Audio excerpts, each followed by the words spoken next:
Welcome to the Champs App podcast, where we help players and parents demystify the world of minor hockey development and recruiting for both girls and boys. On this episode, we talk with Celeste Brown, who is the head coach with the Rochester Institute of Technology women's hockey program. At 29 years old, Celeste is the youngest Division I women's hockey coach. We talk about her playing college and pro hockey, her coaching history and development, and of course, we discuss the RIT program and what it's like to coach a very young team. I really enjoyed this conversation with Celeste, and I hope you do too. Before we get to our guest, if you enjoyed this episode and want us to keep making more of them, please share it with teammates and friends. You can also subscribe, like, follow, and even better, it would be great if you would leave us a review. Now, let's drop the puck and get to the show. I'm very excited to have on the Champs App podcast, Celeste Brown, who is the head coach with the Rochester Institute of Technology Tigers women's hockey program. Hailing from Great Falls, Montana, Celeste studied at the National Sports Academy in Lake Placid, New York, before playing college hockey for 4 years at RIT.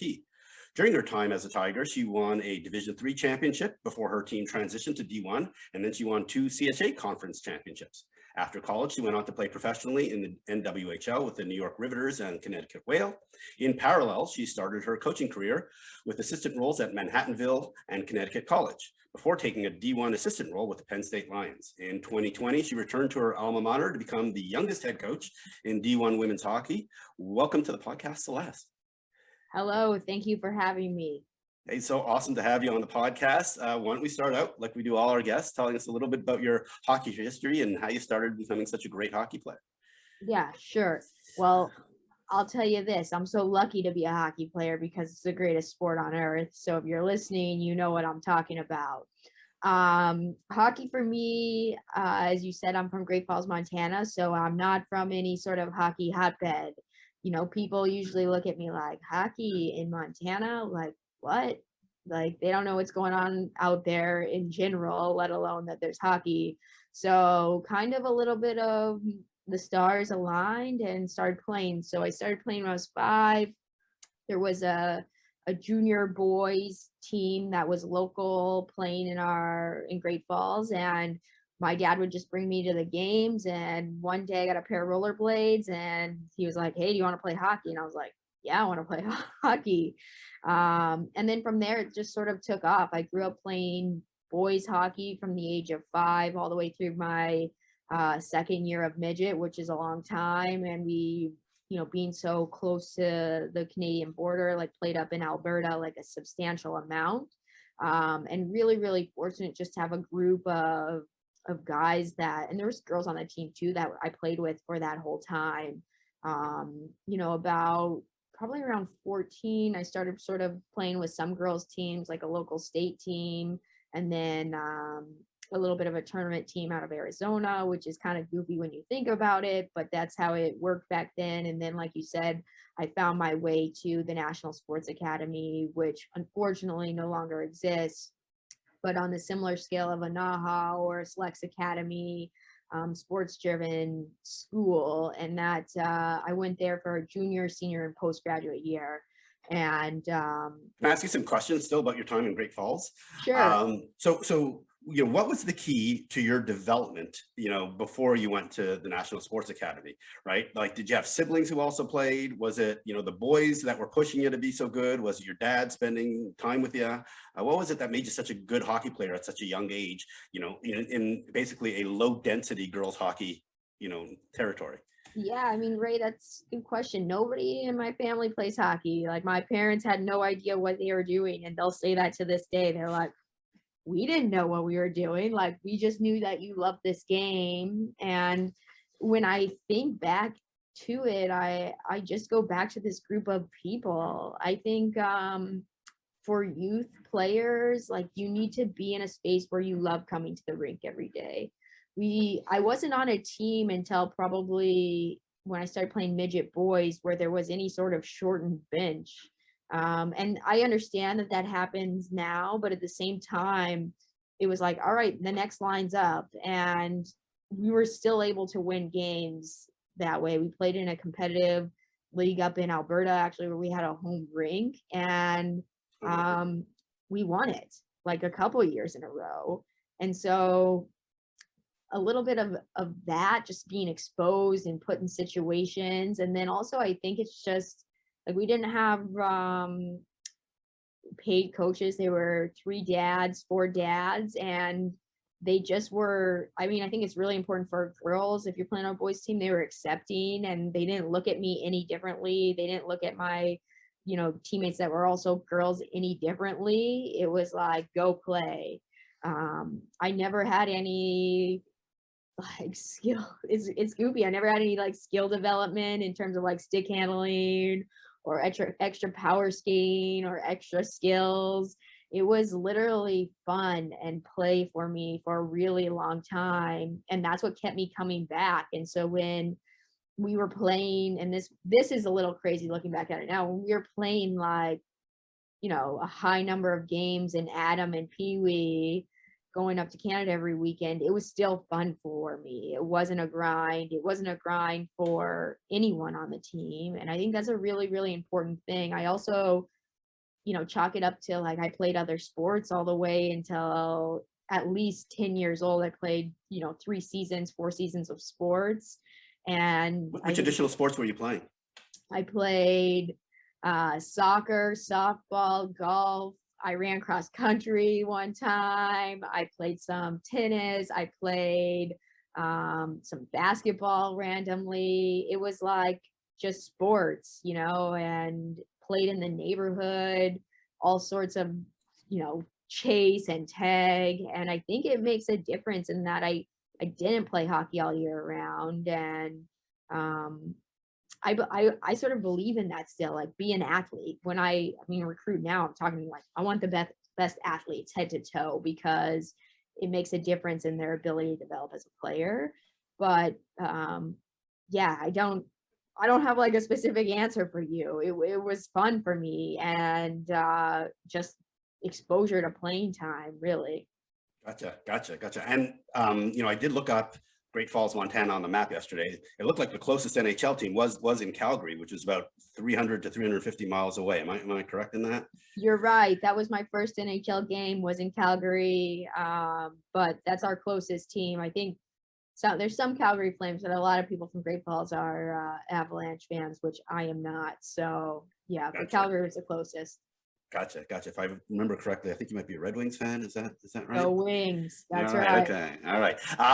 And so talk about your decision to go to the National Sports Academy in Lake Placid. And correct me if I'm wrong, when you were there, you were training at the Olympic facilities and playing in the Olympic facilities. Am I correct? Correct. So I sort of briefly touched on it. Like the National Sports Academy is similar to some of these sports schools that you see nowadays. And my decision was that I wanted to play college hockey. And I had this dream as a child, and I don't know how I even got this dream. I don't know what the heck was going on. I do know that we had a player from my hometown. She grew up playing boys all the way through, 4 years of midget, and she played at Minnesota Duluth and was a tank, had like a little bit of a run with USA Hockey.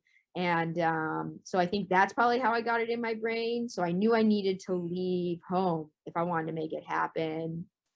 And I made the decision. I was set. Like, and I'm so fortunate that I had parents that were so supportive. I come from like a blue collar family. I don't know how they made it happen, but they did, and provided me the opportunity to go out and sort of take the road wherever I wanted to go. When I got to like NSA, like I said, it was a sports sort of driven school, in that we practiced in the morning. So we would go hockey from whatever time we got up until, noontime, lunch, and then we'd finish school from 1 to 6 or whatever it may be. And so our extracurriculars were hockey, and I loved every minute of it. I think it's like one of the best decisions of my life. And that's like lofty to say, but it's real. And that those friends that I made there are still some of my best friends, the community of people. And I think, again, like maybe that's when I think about my whole journey, I think that's the common thing. It's all like the people that I was fortunate enough to be around, from when I grew up playing with people to when I went to NSA. Like those human beings, those coaches are still in my life. Those teachers are still in my life. But yeah, we played We played a lot of hockey. It was like a little bit of a wake up call at the beginning, like, holy cow, this is what we're doing. But we were insanely competitive. Like we played top teams all over the country. We had like very legitimate players who played Division 1 all over the country. But again, a ton of fun, a lot of games when I look back at it. But I didn't know any different. But at that point, I was like, let's do this. I have a dream. I'm trying to make it happen. So that was a little bit of my time there. Gotcha. All right. So before we move into you getting recruited to RIT, one question looking back on your youth hockey days, which is, what's your favorite youth hockey memory? Great question. Favorite youth hockey memory. I have so many, but for some reason I just think of like this random end of the year party I had. It must have been like Adam or even like Novice, where we were like out at this park with our whole team and we got like this medal. And I don't know why, but it was like our whole team was so pumped up and we were so close and we were just like playing on the playground. It's not even a hockey memory, but it was just, again, like the community and the people. Like that's what stands out in my brain. Yeah, what's interesting is almost nobody actually ever says, it's a goal I scored or a win our team. It was some type of off ice event, which they did with their teammates. Yeah, so that's great to hear. All right, so tell us how you ended up at RIT. At the time they were a Division 3 school. Did you know that they were going to be transitioning from D3 to D1 before you committed? Because you only played D3 for 1 year. So maybe tell us the story about getting recruited. Sure. So talked about wanting to go play college hockey, and that's one of the big reasons I left home. And I had the dream of playing Division 1, and I think like everyone has that in their body. And for me, it wasn't the reality. Like I tried. I had some few little like conversations and opportunities, but really the fit for me was Division 3. And I ended up picking RIT, and that recruiting process was unique in that I took a post-grad year to try to see if anything would work out for me. And at a certain point, I understood like it wasn't going to. And I had unbelievable guidance and mentorship from my coaches who helped me recognize and understand like the opportunity in front of me. And the reason I chose RIT, I did like my sister, I have 2 elder sisters. One of them took me on a college tour, went all over sort of the East Coast to check out universities. And what stood out to me about RIT was the fact, I knew what I wanted academically, like a high academic school. I wanted a private university. Don't ask me why. I just felt that way. And then I wanted a school that was hockey driven, and RIT checked all those boxes. I don't like I think I knew like there was the potential for RIT to go Division 1, but that wasn't like a recruiting like hook. It was never like, we're going Division 1 at this time, we see you in that. It was like, at that point, it was like, hey, we're Division 3, we're trying to win a national championship here. Like that was our focus, and we wanted to get there and stay there. And that was really appealing to me. Like I said, I wanted a hockey school, a competitive one. One where I would come in and work and work my way up. And so that was a process. I ended up picking RIT a little later in my year. Like I think it was maybe February or April, even maybe March. Like I decided like, hey, I'm going to RIT before the fall. And I was like, all right, let's go. But again, like a great decision. And it did work out for me that we ended up going Division 1. I think I have like a very cool path, and I usually don't try to toot like too much of my history because it's not really about me, but it was cool to go like from the pinnacle and the top of one division to then like go into another division and have to prove people wrong like every day. And that was for me a lot of fun, in that I did have this previous dream. And then I was like, all right, here's my chance. I'm going to take every day and run with it. How were you guys able to be so successful in the CHA, in basically year 2 and year 3 of D1? Yeah, it was a process to get to having success. And, I always just go back to that first game that we had at Division 1. I think like Mercier scored 2 goals on us in the first 30 seconds. Oh, wow. And it was like, holy cow, like we got to get up to speed. And I think it was too a team. We had a great group of girls, right? And we had this mentality like prove people wrong. And it's kind of goofy to think, but you can look at it as like we all had the dream of going Division 1, and nobody necessarily saw us there, or we weren't there. That was the reality, but didn't mean that we couldn't get to that level within time. And so having that perspective looking back now is like, we were just trying to prove people wrong. And so we didn't do anything fancy in terms of like, high skill level play. It was simple. It was like gritty, block shots, like push the pace, get to the net.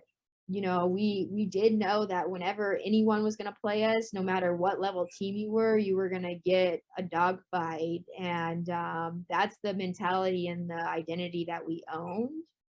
And so we were able to pull some success out of it. But really, I count it to like having a great group of girls in the locker room that was willing to do whatever it took for each other and the team to get there.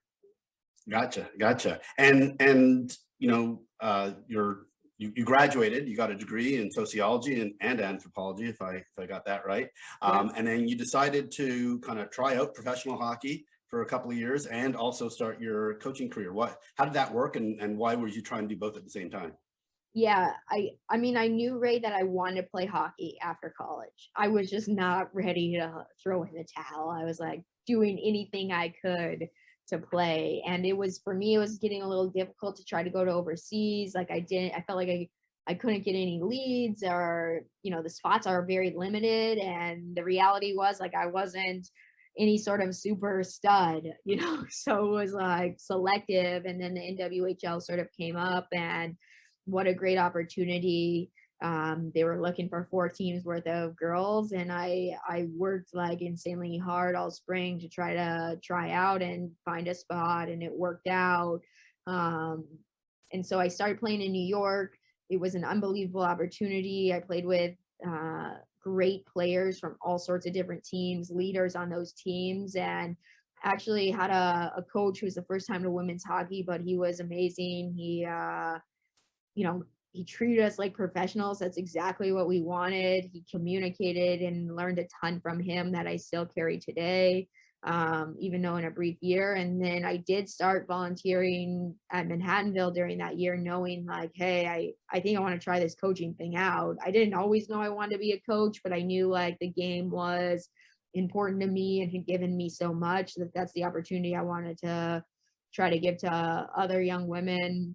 And so I started there, and then the following year, I was technically a practice player. I got a couple games for the Whale, but again, was able to stay in that environment, which was so valuable. Learned from the coaches there a ton. Actually had like Heather Lindstedt, who was like a original women's ice hockey coach, and then was able to have a couple Olympians and former Olympians and people within that pool, like on that team, where I could observe them every practice. And at that point in my career, I was like a sponge and a fly on the wall, in that I was just like taking everything in.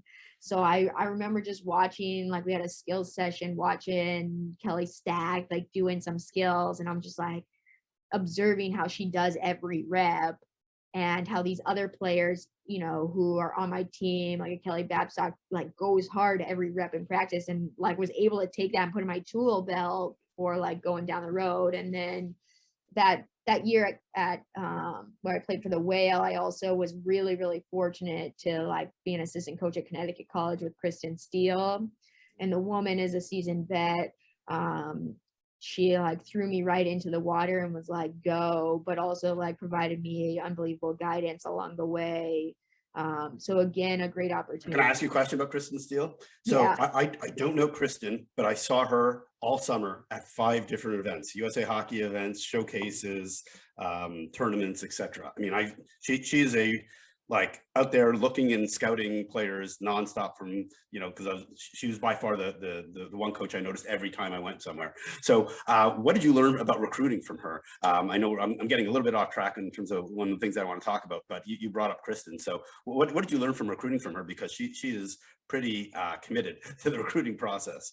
Yeah, no, I think you're saying it, like that's one of the biggest things I learned from her is like the commitment level it takes. And I remember like going with her on trips and just being like, this is how, just observing, like this is how we do things. Like we watch the games, we're not like doing other things. Like we're here on business. We're observing these players, like little details that you watch, like work ethic or, how they approach different parts of their games or what they're doing in these scenarios, and being able to like, look at what she's looking for and then what I'm looking for, and then have conversations about players was huge. I think also understanding like the relationships that college coaches have with club coaches or prep coaches or whatever it may be, and who you can trust, and how you build that trust, how you develop that trust, I think is really, really valuable. The sport is small still, meaning like nothing sort of squeaks through the walls. Like if it's known, it's known by everyone.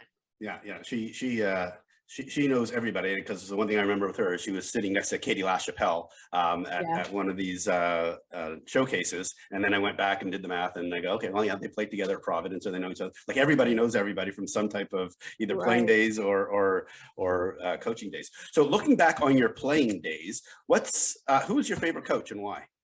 Just from when you played hockey. Yeah, favorite coach. I mean, I love the dads I played for. I'll throw that out there. But this is really difficult because I had some great coaches. Like I had two fantastic coaches my whole time at NSA, Bill Ward and Kelly Vossler. Like those two are still in my life. Like Kelly Vossler was an assistant, and I mean, I'm probably closest to her, just like helped me grow as like a human being, which I'm like in debt to. Like I don't even know how you like repay that. But I think, just I really enjoyed my time with Chad Wiseman, who was my 1 year at the Riveters, and that was his like first year coaching. But he just had like a crazy demeanor. It was like really hockey intelligent, and how he treated us, I think it really caught us off guard, because we were a little skeptical at first, like who's this dude coming from playing pro and now he's gonna like come in here, like how is he gonna treat us? He's never coached women. And he was awesome. And so I hats off to him, like a great guy. I think he coaches up in the OHL now as an associate head, and so he's working his way up.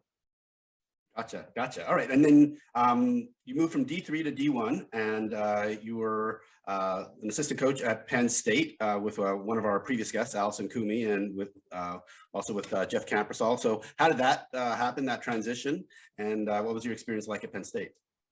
Yeah, I fortunate enough to find my way to Penn State with that crew, like Jeff and Allison, first and foremost, unbelievable humans, secondly, seasoned veterans in this world, and then third, you put it in the mix of Penn State athletics and you're like, holy crap, like I'm fortunate to walk into this combination.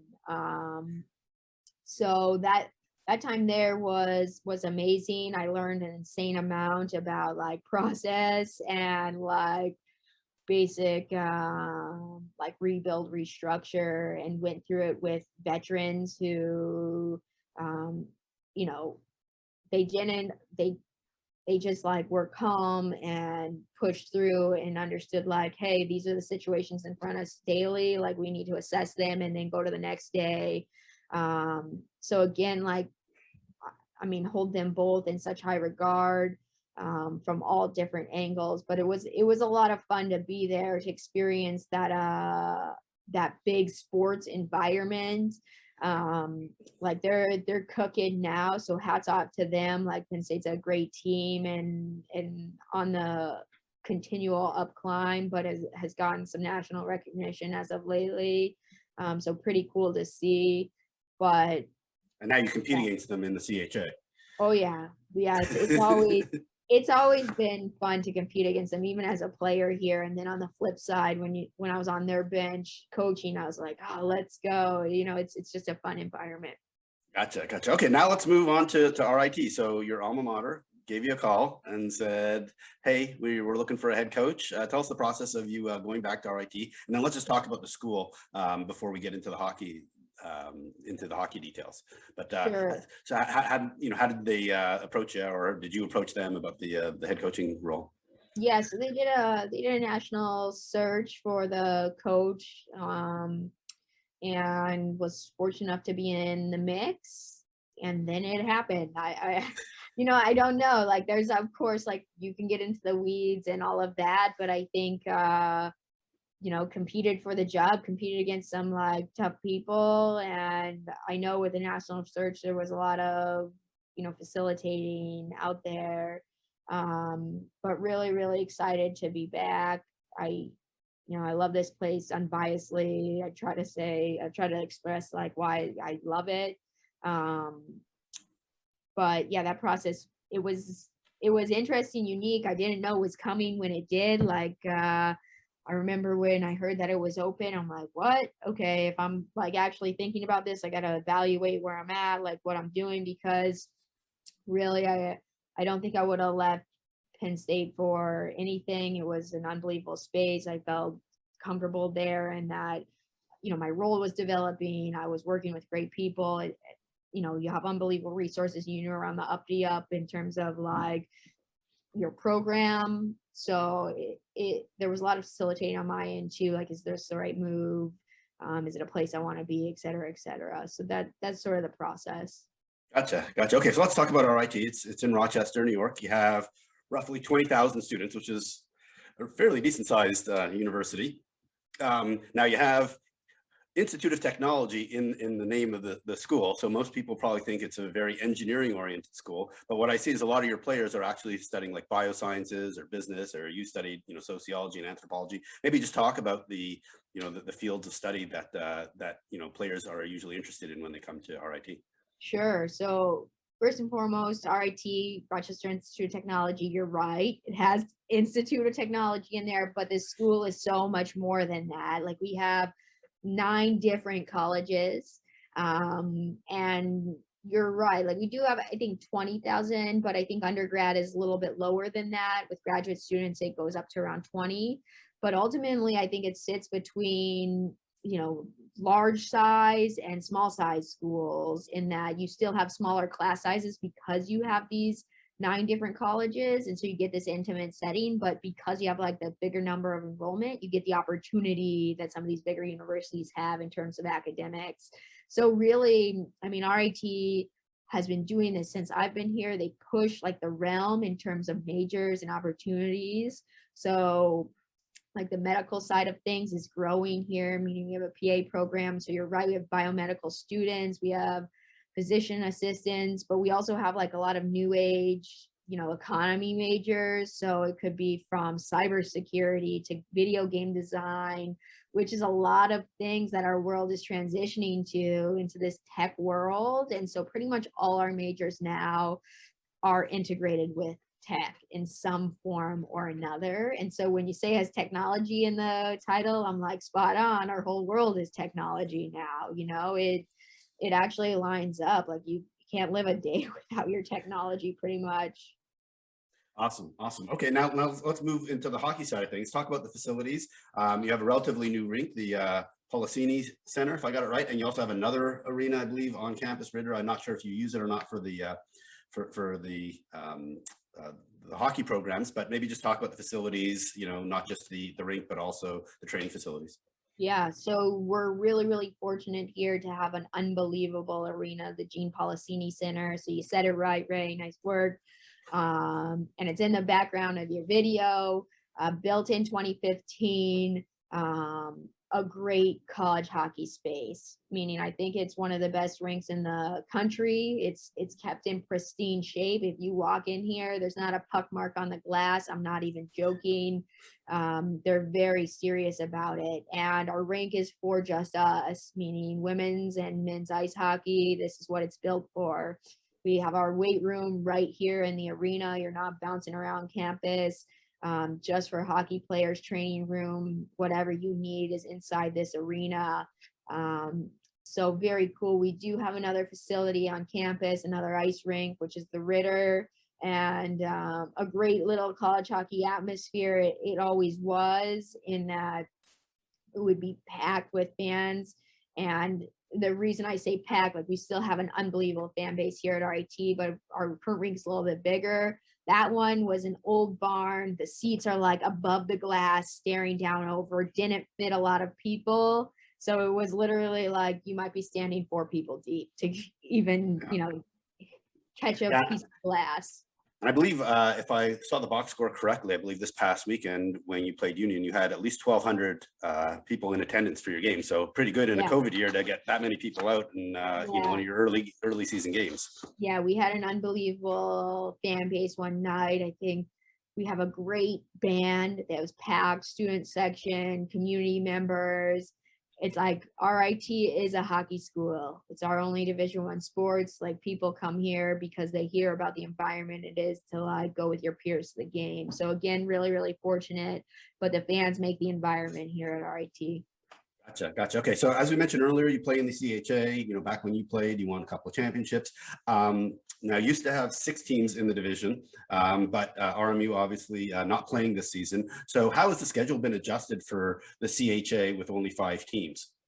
Yeah, so this year with only 5 teams in the CHA, we just picked up extra games if we could. Some of us did schedule extra games with league opponents, and that's how we did it. It's a bummer that RMU dropped. That's never good for any sports. It's never good for women's ice hockey because we have such a small number. Absolutely terrible for everyone involved, from the athletes to the recruited athletes to the alumni to the coaches, all those staff. Like, it's not fun, and it took the hockey community by shock. I think when that happens, everyone sort of feels it. Yeah, so and hopefully they'll be able to get the team back together for next year. I know a lot of effort has been put into that. Okay, let's talk about your coaching staff. I know you made a recent couple of announcements of some additions. I saw Jordan Pardowski at the NAHA showcase at the end of July. So talk about your staff, including Josh Grazer and some other folks that you've added recently. Yeah, so really, really fortunate to have partners, and I call them partners. I don't call them like my assistants because that's how I view it. But Jordan Pardowski and Josh Grazer as my coaching buddies. They're dedicated. They're student athlete first, meaning those human beings go first before any hockey, and that's really big in what we do. If that isn't the case, then they're not here at RIT. They both love hockey, and they love it because of what it did for them, and that's what we're trying to build here. They also have worked for really strong programs. Jordan was part of a really, really successful team at Elmira. Oh, sorry. Yeah, sorry. After playing, she was coaching, and then she worked at an Ivy League, and then found her way here. Josh worked with veteran coaches from Colgate, and then a veteran coach over at Utica. So again, been exposed to great mentors, and now both with me, in that we work daily together as partners to build this program, putting our athletes first and working every day to build. And also Jordan had a really strong playing career at Penn State Penn State University, which is where our little connection comes from. We played against each other. Probably a different mindset when we played against each other then, but now everything is good and clear. Gotcha. Okay, so before we get to your team and where you guys are at this year, I'm just wondering, what have you personally done in the last year to make yourself a better coach? You're one of the youngest coaches in all of NCAA, and obviously the youngest one in D1 women's hockey. Yeah, it's a great question. I think if you have to work every day to become better, meaning I'm constantly checking myself, not just as a hockey coach, but in general, whether it's in our world, whether it's in our environments, specifically a university environment. And so I'll give you this random example. As a very recent, I'm trying to learn how to play tennis. And this might sound goofy, but like this is real in my brain, and that I'm learning a completely new skill. And it's taking me back to my young players learning new skills. And I'm like, all right, this is what they're feeling. When I'm telling them, try this, try that, like I'm being told by a tennis coach right now, try this, try that. I'm like, this feels so uncomfortable. Like, I don't understand. That's what I keep saying. I don't understand. Can you explain it to me differently? And so that, and my mindfulness of that, of like how I need things explained, is helping me like realize, okay, I need to explain things maybe differently for each player. How can I word this for this player? So it's situations like that I'm trying to put myself into. Or hey, I'm gonna make another thing, like with our environment, how can I make sure that I'm staying up and in front of like what's going on in our world, so that I can educate and help have conversations with players on my team about very realistic stuff that's happening. So it's not just like get better at hockey. Like, of course, it's always the case. I'm picking everyone's brain, like, what are you thinking of this? What are you thinking of that? But it's like all of these intertwining pieces that I can bring into my coaching world. That's awesome. Okay, fabulous answer. Love it. All right, so let's talk about your team. You have a very young team. You have 12 freshmen, from what I can tell, and only, I think, 4 or 5 upperclassmen. So talk about, what you're trying to do with the team. Off to an interesting start, as we will say, with the first 5 games under your belt. What's your perspective on where you are right now with your team? Yeah, so we do have a young team, but like I think a lot of promise there. Just in, you have to be, as our group, our coin is like brick by brick. So we're technically Brick City. For those of you that don't know, like RIT, the university itself is considered Brick City because all our buildings are built of brick. And that's how we're going about this season, and this like process that I see in terms of like rebuilding, reestablishing, re-imaging like RIT women's ice hockey. And so we get better like every day, we get better with every game, we get better with like every week pretty much. And so yes, an interesting beginning. If you look at box scores, you're like, what the heck? But there is, and that's like, at the same time, it can be really difficult. Like I won't, brush that off, but it's, hey, what can we take and what can we acknowledge and recognize, like, okay, there is improvement here. Okay, what else do we need to evaluate and where can we make those adjustments? There's like, out of those 12 freshmen, there's plenty of them that didn't even play a game because of COVID last year. So again, just getting them comfortable with the routine and the amplified like practice schedule with academics, et cetera, et cetera.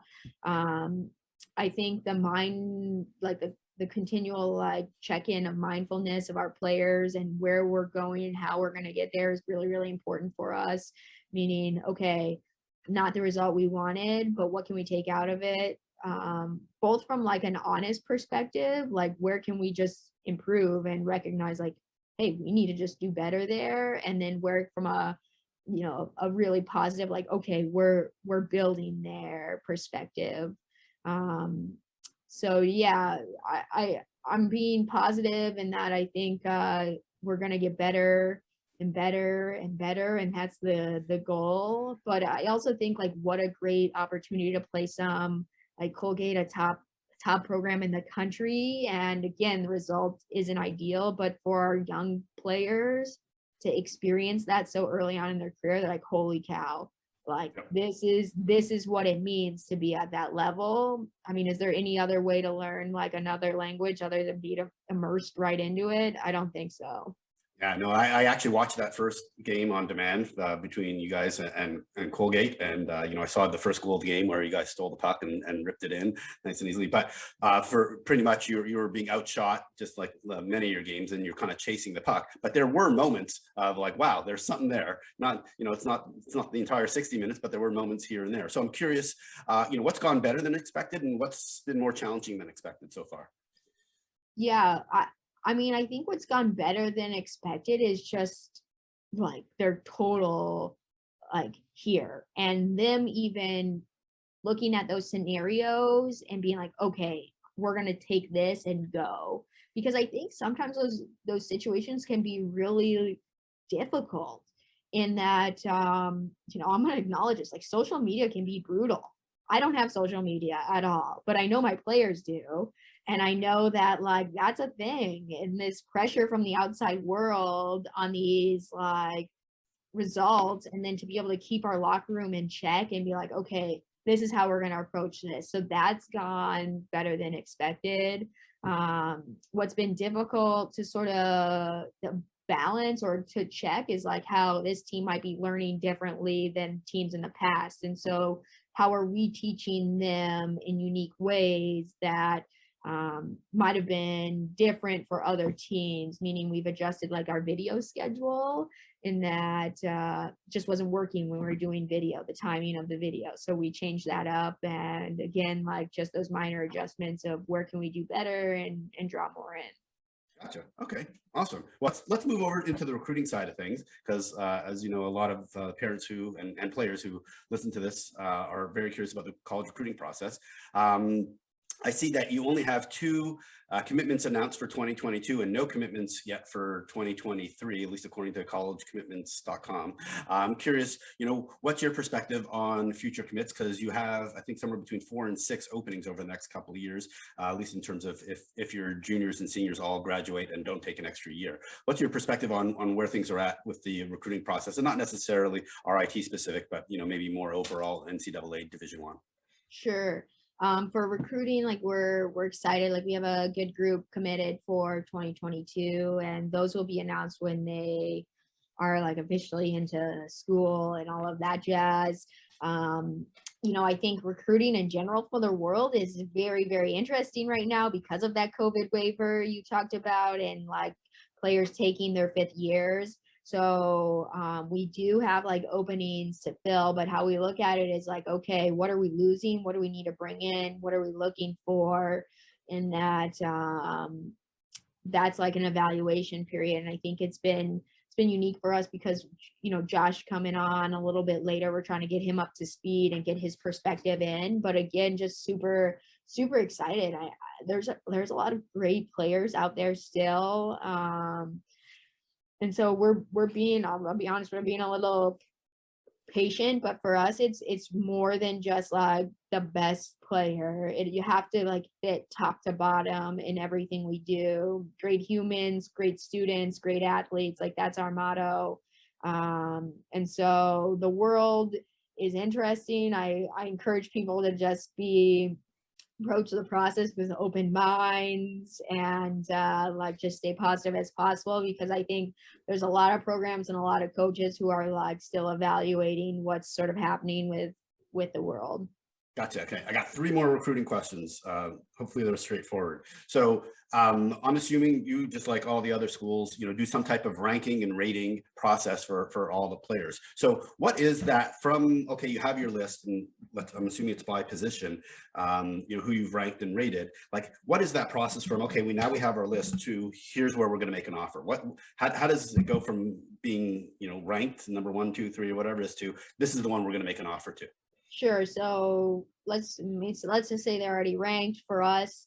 Then it goes into a research phase. Then it goes into a relationship phase, meaning research, so I'll bounce back, research, checking out like all the boxes. So you talk about like making a LinkedIn for players, like that's a real thing. Coaches, go on, check out your presence online, talk to coaches who know coaches, or hey, have you had this kid at camp, or whatever it may be? What are those interactions like? And then it's building a relationship with the player and starting on like a small scale, and also asking them difficult questions, like what are they looking for in their recruiting process? What are they looking for in a school? Like, are they just telling you what you want to hear, or are they being honest? And so then it comes down to like, potentially a visit. And I always say like be a conscious consumer as like a prospective student athlete, and that you should be asking us just as many questions as we're asking you, because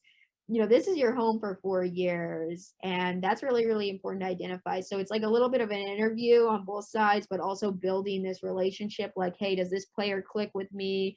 Do they think this would be a good fit for them also, because it has to go on both sides. And then if all of us as a unit feel like, and when I say unit, like a coaching staff, feel like, hey, this player's going to come in here, like they're going to help us in one of our realms, then we'll make an offer.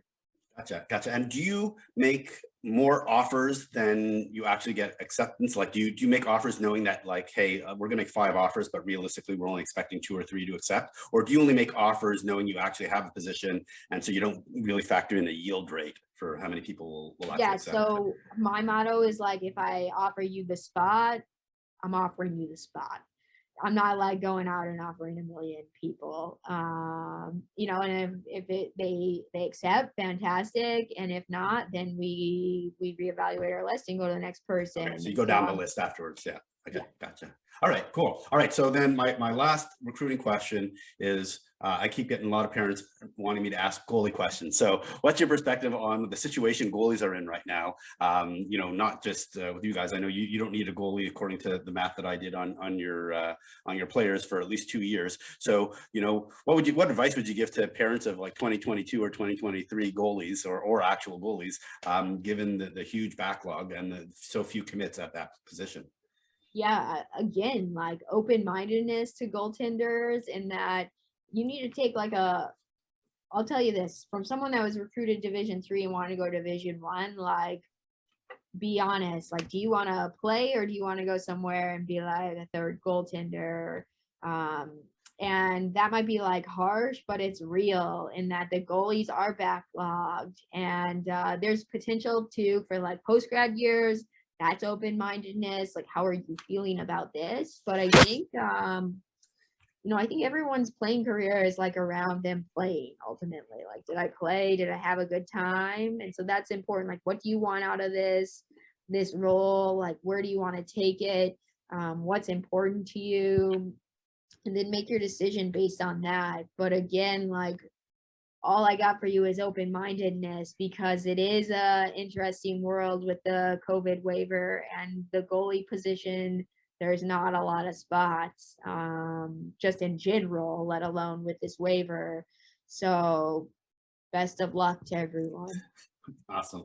All right. So where can folks, if their players want to learn more about the program, raise their hand and show them some interest, whether before they're allowed to talk to you, or you're allowed to talk to them, or after? What's the best way to reach out and kind of express interest in learning more about RIT?